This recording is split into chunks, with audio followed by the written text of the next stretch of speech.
నమస్తే, welcome to E6 చెవి. నేను మీ సంపత్ కుమార్.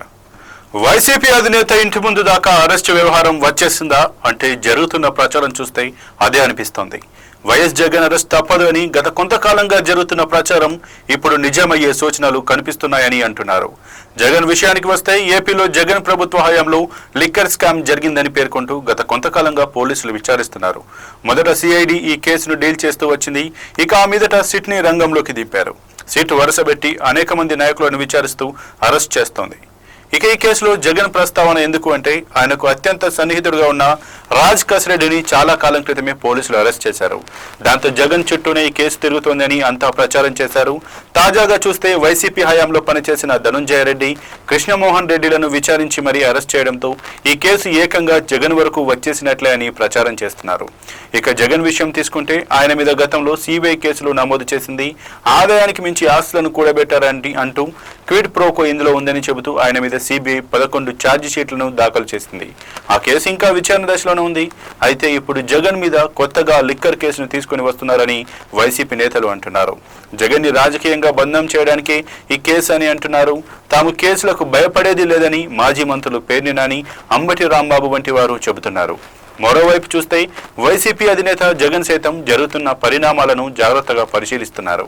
ఈ కేసులో వరుస అరెస్టులతో జరగబోయే పరిణామాల గురించి ఆలోచిస్తున్నారన్న వాదనలు వినపడుతున్నాయి. ప్రస్తుతం మాత్రం ఏపీ రాజకీయాల్లో ఎక్కడ చూసినా జగన్ అరెస్టుకు ముహూర్తం ఖరారు అయిందన్న వార్తలే ఇప్పుడు కాకపుట్టిస్తున్నాయి. ఈ నెల 27, 28, 29 తేదీలలో కడప జిల్లా కమలాపురంలో టీడీపీ మహానాడు ఉంది. ఆ మహానాడుకు ముందే జగన్ ని అరెస్ట్ చేస్తే క్యాడర్లో ఫుల్ జోష్ వస్తుందని అంటున్నారట. అయితే అదే సమయంలో జగన్ సొంత జిల్లాలో మహానాడు జరుగుతోంది. అందువల్ల ఏమైనా ఇబ్బందులు మహానాడుకు ఈ అరెస్ట్ వల్ల వస్తాయేమో అన్న మరో కోణంలో కొందరు ఆలోచన చేస్తున్నారు. ఇలా జగన్ అరెస్ట్ మహానాడు ముందా తర్వాత అన్న చర్చ కూడా సాగుతోంది.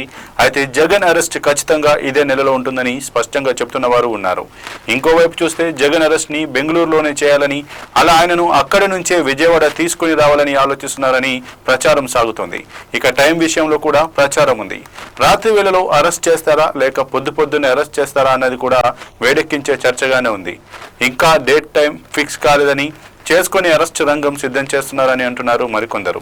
అయితే లిక్కర్ స్కామ్ కేసులో ఈ రోజుకి సరైన ఆధారాలు లేవని జగన్ ని ఎలా అరెస్ట్ చేస్తారని వైసీపీ నేతలు ప్రశ్నిస్తున్నారు. మరోవైపు చూస్తే కూటమి ప్రభుత్వం అధికారంలోకి వచ్చి జూన్ 12 నాటికి ఏడాది పూర్తవుతుంది. ఈలోగా జగన్ అరెస్ట్ చేయడం ద్వారా రానున్న 4 ఏళ్ల పాలిటిక్స్ లో ఏపీ రాజకీయాన్ని మలుపు తిప్పేలా చూడాలన్నది ఒక ఎత్తుగడగా చెబుతున్నారు. మొత్తానికి జగన్ అరెస్ట్ అనివార్యమని సోషల్ మీడియా నుంచి ఇతర సామాజిక మాధ్యమాలతో పాటు రాజకీయ వర్గాలలో పెద్ద ఎత్తున చర్చ సాగుతోంది. చూడాలి మరి ఏం జరుగుతోందో.